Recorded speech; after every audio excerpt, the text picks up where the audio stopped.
TV Telugu news channel కి స్వాగతం. ములుగు వాచేడు మండలం ధర్మవరం గ్రామంలోని ఆధార్ అప్డేట్ ఫారంపై సంతకం పెట్టించడానికి కొంతమంది గ్రామస్తులు వెళ్ళగా మద్యం సేవించి పాఠశాలకు వచ్చిన గెజిటేటెడ్ హెడ్ మాస్టర్ గ్రామస్తులపై దుర్భాషలాడాడు. నేను సంతకం పెట్టను, ఏం చేస్తారో చేసుకోండి అని ఇష్టం వచ్చినట్లు మాట్లాడాడు. విద్యార్థులకు పాఠాలు చెప్పవలసిన ప్రధాన ఉపాధ్యాయుడు పాఠశాలలోకి త్రాగి రావడం చాలా బాధగా ఉందని, తక్షణమే ఆ ఉపాధ్యాయుడిని సస్పెండ్ చేయాలని గ్రామస్తులు కోరుతున్నారు. పనిచేస్తున్నారు కాబట్టి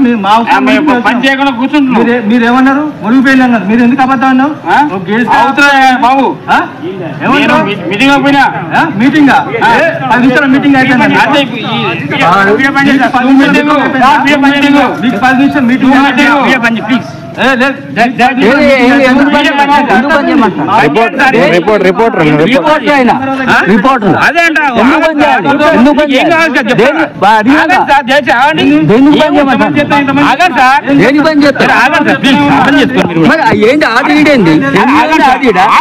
అక్కడ చెప్పు చెప్తారా?